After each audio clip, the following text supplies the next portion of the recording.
नमस्कार मित्रों। पिछली क्लास में हमने WPI पे समाप्त किया था। उसी जगह से हम आज अपनी क्लास को पुनः स्टार्ट करेंगे। टॉपिक था मुद्रास्फीति।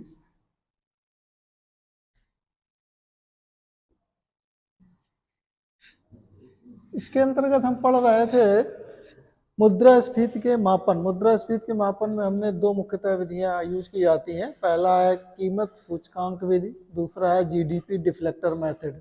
हमने बोला था GDP डिफ्लेक्टर मेथड को नेशनल इनकम के साथ पढ़ लेंगे, दोनों एक साथ कवर हो जाएंगे। और कीमत सूचकांक विधि के अंतर्गत कई मेथड होते हैं। उनमें सबसे पहले हमने डिस्कस किया था WPI।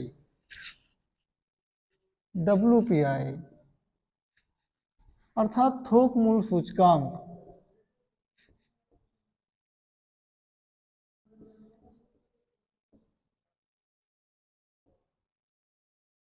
इसमें हमने बताया था कि WPI मुद्रास्फीति का आकलन थोक आधार पर किया जाता है। अर्थात आंकड़े जो लिए जाते हैं वो एक निश्चित समय में वस्तुओं की कीमतों में होने वाले औसत परिवर्तन को दर्शाता है।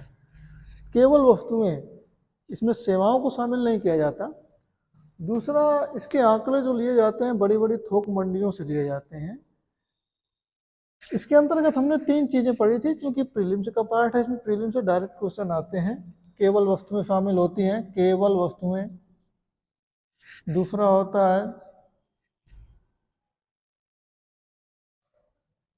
DIPP के अंतर्गत इकोनॉमिक ऑफिस अफेयर्स जारी करता है। मंत्रालय होता है वाणिज्य मंत्रालय, वाणिज्य एवं उद्योग मंत्रालय।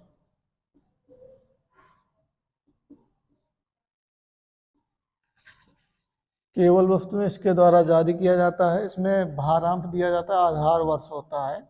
आधार वर्ष इसके अंतर्गत रखा गया है 2011-12। इससे पहले था 4-5 था, इसको बढ़ाकर 11-12 कर दिया गया है। इसको एक कमेटी गठित की गई थी, सौमित्र चौधरी, डॉक्टर सौमित्र चौधरी।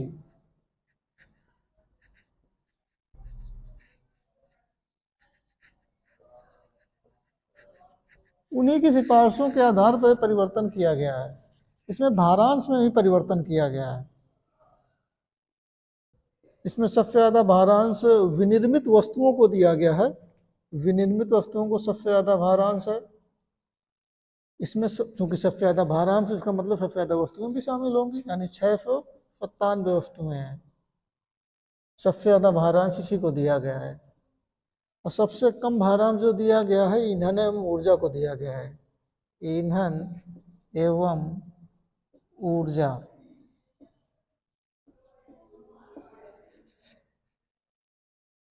एक होता है प्राथमिक वस्तुएं, ये दोनों के बीच में आता है। सबसे ज्यादा भारांश इसको दिया गया, सबसे कम होता है। तीन कैटेगराइज में बांटा गया, विनिर्मित वस्तुएं, ईंधन एवं ऊर्जा, प्राथमिक क्षेत्र या प्राथमिक वस्तुएं, कुछ भी कह सकते हैं आप। WPI में सीधा डायरेक्ट क्वेश्चन मित्रों आता है। इसके थोक मूल्य सूचकांक है, वो केवल वस्तुओं को शामिल किया जाता है, ध्यान रखिएगा, सेवाओं को शामिल नहीं किया जाता। वाणिज्य उद्योग मंत्रालय के अंतर्गत विभाग होता है, DIPP विभाग है, उसकी एक शाखा इकोनॉमिक ऑफिस अफेयर्स। ये तीनों पूछे जा सकते हैं। हो सकता है ऑप्शन में एक ही दे दे, ये दे दे, ये दोनों ना दे, या तो ये दे दे, ये दोनों ना दे। हो सकता है तीनों दे दे और पूछे एक सही है, दो सही है, 1 2 3 तीनों सही है। आधार वर्ष 11-12 रखा गया, पहले 4-5 था। भारांश दिया गया, सबसे ज्यादा भारांश विनिर्मित वस्तुओं को है, सबसे कम ईंधन एवं ऊर्जा को है, और प्राथमिक क्षेत्र दोनों के बीच में आता है। ये WPI है। इसमें एक सौमित्र चौधरी कमेटी की सिफारिशों के आधार पर बदलाव किए गए हैं। आधार वर्ष का बदलाव, भारांश का बदलाव। एक बदलाव ये, इसमें अप्रत्यक्ष करों को शामिल नहीं किया जाता। अप्रत्यक्ष करों को शामिल नहीं किया जाता। और इसमें फूड इन्फ्लेशन की गणना इसके अंतर्गत अब नहीं की जाएगी। फूड इन्फ्लेशन की गणना इसके अंतर्गत अब नहीं की जाएगी। उसके लिए अलग से फूड इन्फ्लेशन इंडेक्स बनाया गया है। फूड इन्फ्लेशन की गणना इसके अंतर्गत अब नहीं की जाएगी।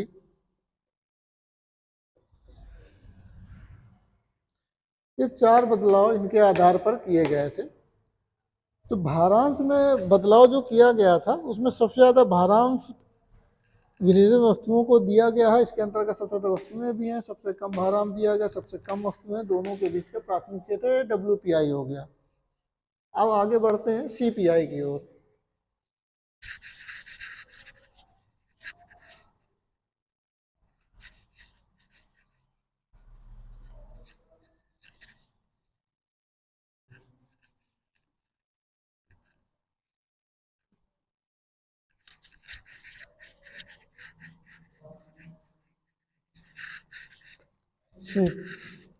CPI मित्रों यानी उपभोक्ता मूल्य सूचकांक, ये दूसरा पार्ट है उपभोक्ता मूल्य सूचकांक, कंज्यूमर प्राइस इंडेक्स।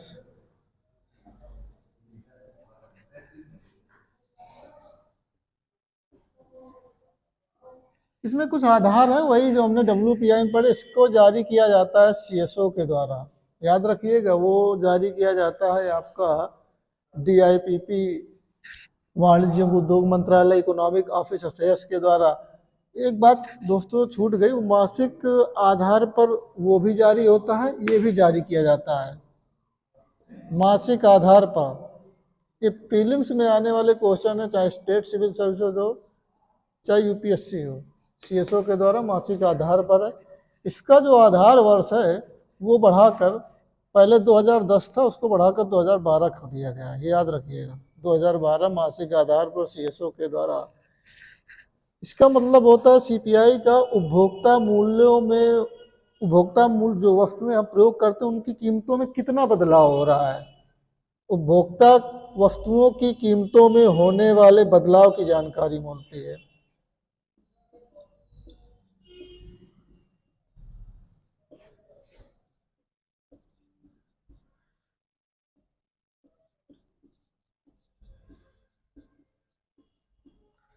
बदलाव की जानकारी मिलती है, यही चीजें आपको याद रखनी। CSO मासिक आधार पर आधार वर्ष ये है, और एक 5वां पॉइंट है उपभोक्ता कीमतों में होने वाले बदलाव की जानकारी। और इसमें सबसे इंपॉर्टेंट पॉइंट ये है कि इसमें वस्तु और सेवा दोनों को शामिल किया जाता है, वस्तु प्लस सेवा।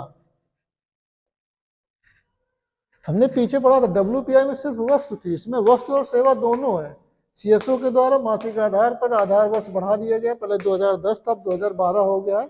इसका मतलब होता है CPI को उपभोक्ता वस्तुओं की कीमतों में बदलाव की जानकारी, अर्थात जो गेहूं हम पिछले वर्ष किस रेट पर खरीद रहे थे, क्योंकि उपभोक्ता वस्तु इस वर्ष किस रेट पर मिल रहा है, अगर बढ़ गया तो इसका मतलब इन्फ्लेशन बढ़ गई। वस्तु और सेवा दोनों को शामिल किया जाता है।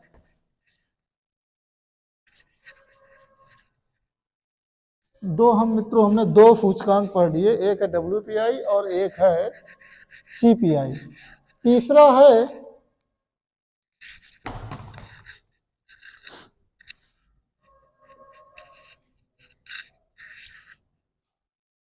एक होता है नेशनल हाउसिंग बैंक रेजिडेक्स इंडेक्स।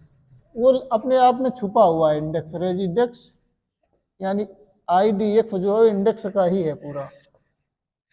ये इसकी ये क्यों जारी किया जाता है? दरअसल आवास कीमतों में होने वाले परिवर्तन, आवास कीमतों में कितनी बढ़ोतरी हो रही है।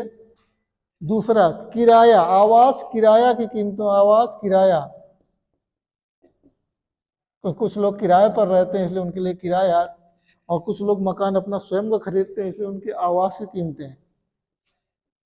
दूसरा 2007 में तैयार किया गया था, 2007 में तैयार किया गया वित्त मंत्रालय के निर्देशन में, वित्त मंत्रालय के निर्देश पर। इसको जारी कौन करता है? यही जारी करता है, नेशनल हाउसिंग बैंक, नाम ही लिखा है नेशनल हाउसिंग बैंक जारी करता है यही।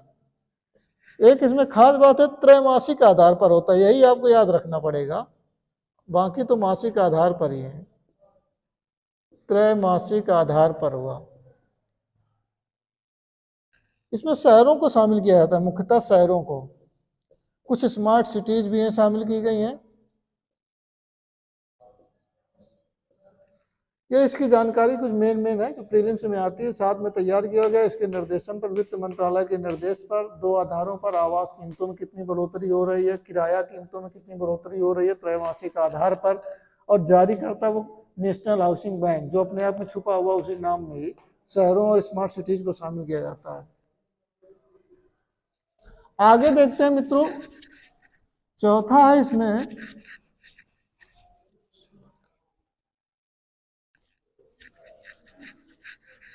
पीपीआई,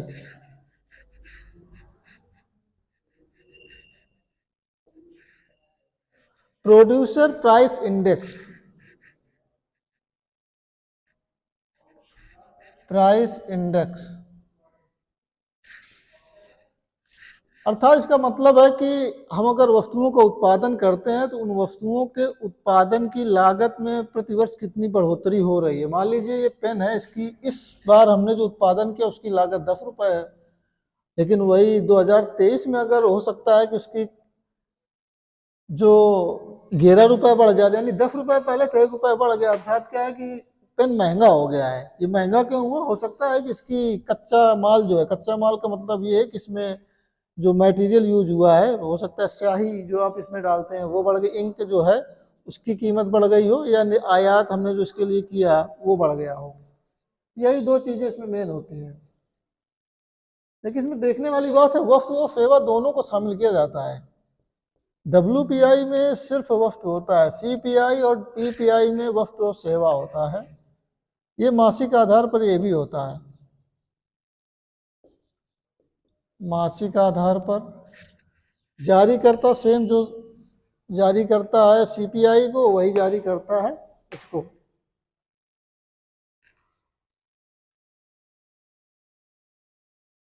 ये हो गया आपका PPI।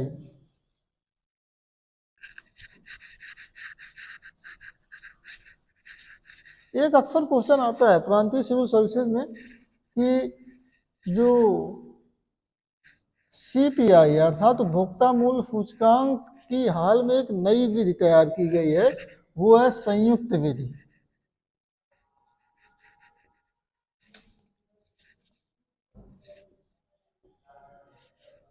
संयुक्त विधि इसमें क्या है कि दोनों को शामिल कर लिया गया है, शहरी को भी और ग्रामीण क्षेत्रों को भी शामिल कर लिया गया है। आपने क्या पढ़ा था कि WPI के आंकड़े जो होते हैं मंडियों से एकत्र किए जाते हैं। अर्थात मंडियां कहाँ पर होंगी? या तो कस्बे में होंगी या तो शहरों में होंगी, बड़े बड़े थोक से। लेकिन इसमें उसमें ग्रामीण क्षेत्र की उपेक्षा हो जाती थी, इसमें इसको शामिल किया गया है।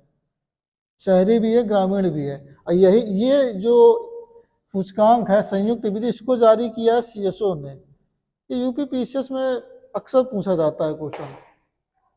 और CPI के तीन और अलग अलग इसमें तीन श्रेणियां बना रखी हैं जो जारी करता है लेबर ब्यूरो। कुल मिलाकर कितने हो गई? एक श्रेणी, दो श्रेणी, तीन श्रेणी, और अगर इसको संयुक्त को एक मान लेंगे तो चार, कभी कभी अलग अलग दे देता है शहरी ग्रामीण को तो पांच, मुख्यतः चार, तीन और एक चार। इसमें क्या है कि ये जो जारी करता है वो लेबर ब्यूरो जारी करता है। ये आपको याद रखना पड़ेगा, जारी कौन करता है दोनों में, बहुत कंफ्यूजन होता है। लेबर ब्यूरो इसमें तीन वर्गों को रखा है। पहला है कृषि, जो है कृषक, कृषि मजदूर।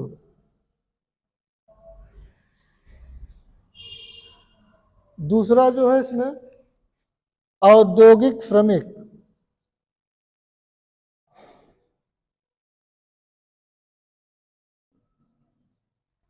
और तीसरा है ग्रामीण मजदूर।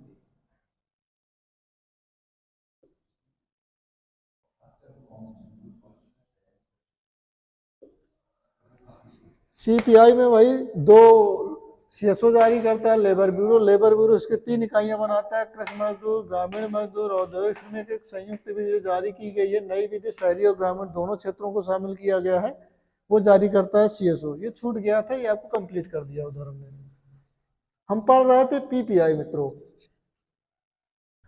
एक अक्सर क्वेश्चन आता है कि WPI PPI ये सब क्या है, इनमें अंतर क्या है? जब सूचकांक को ही कल मुद्रास्फीति को ही कैलकुलेट करने के लिए किया गया है तो इनमें दरअसल बेसिक अंतर क्या है उसको भी देख लेते हैं यहीं पर। ये WPI है, ये आपका PPI है। इसमें केवल वस्तुओं को शामिल किया जाता है, केवल वस्तुओं को शामिल किया जाता है। इसमें क्या होता है, वस्तु और सेवा दोनों होता है।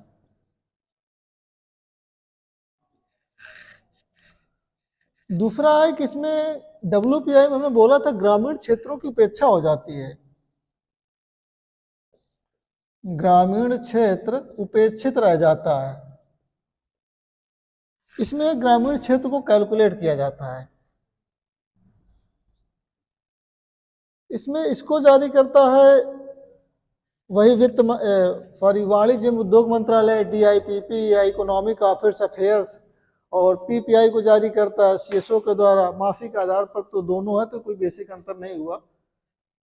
एक अंतर इसमें ये है कि इसमें जो अप्रत्यक्ष करों को तो बाहर किया गया है, अप्रत्यक्ष कर जो है वो तो बाहर किए गए, लेकिन अन्य जो लागतें जैसे परिवहन लागत, सर्विस लागत, उत्पादन लागत, उसको बाहर नहीं किया गया है। बाकी लागत इसमें शामिल है।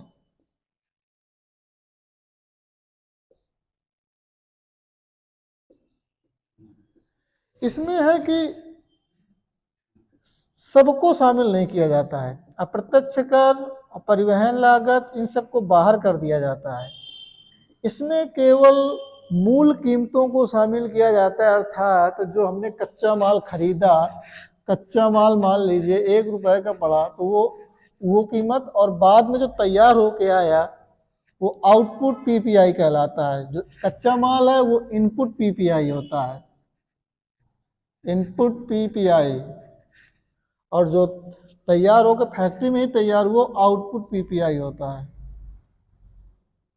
अर्थात इसमें उत्पाद मूल कीमतों का प्रयोग किया जाता है, सीधा सा आप याद रखिए, मूल कीमतों का। बाकी इसमें कर शामिल नहीं किए जाते। ये बेसिक अंतर था दोनों में। एक अंतर और देख लेते हैं, WPI और CPI में क्या अंतर है।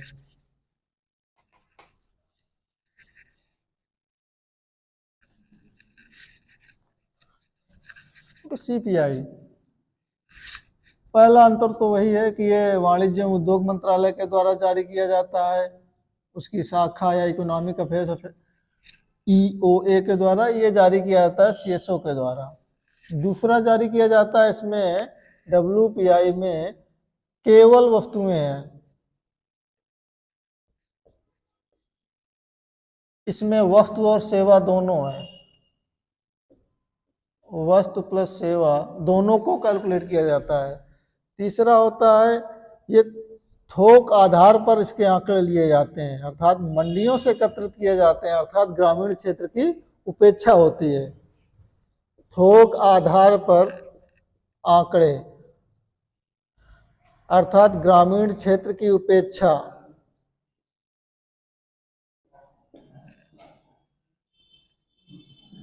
इसमें है कि कीमतों में, उपभोक्ता कीमतों में होने वाले औसत परिवर्तन को दर्शाता है।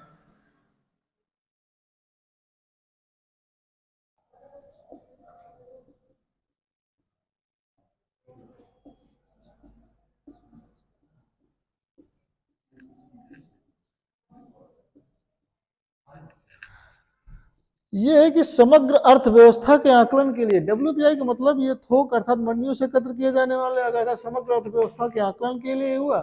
CPI मतलब प्रत्येक व्यक्ति, हम आप हो गए, तो यानी ये व्यक्तिगत अर्थव्यवस्था के आकलन के लिए हुआ, व्यक्तिगत आकलन के लिए, ये समष्टिगत आकलन के लिए, समग्र या समष्टिगत।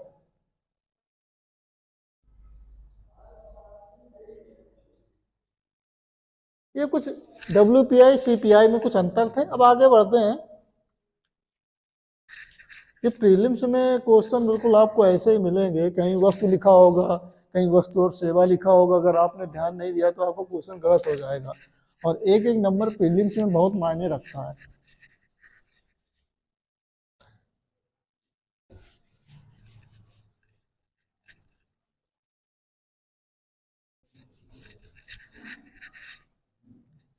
PPI की एक नई गणना तैयार की गई थी। नई गणना क्या, उसका आधार वर्ष बदला गया था, उसके लिए कमेटी बनी थी BN गोलधर कमेटी। ये कुछ पॉइंट है, आप लिख लीजिए direct. BN Goldhar committee, BN Goldhar committee बनी थी, उसके आधार पर इसका आधार वर्ष जो है वो भी आपका 11 और 12 कर दिया गया है। इसके अंतर्गत पीपीआई में 2 ही परिवर्तन किए गए, बीएन गोलधर कमेटी और 2011-12 को आधार वर्ष परिवर्तित कर दिया गया है, ये आपको याद रखना है। इसमें थोड़ा सा और प्रीलिम्स की जानकारी ले लेते हैं मित्रों। एक होता है राजकोषीय नीति, एक होता है मौद्रिक नीति।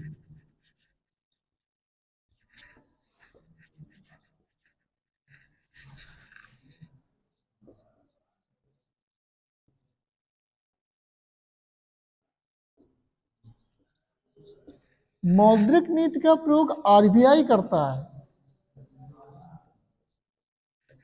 दूसरा, राजकोषीय नीति का प्रयोग सरकार करती है।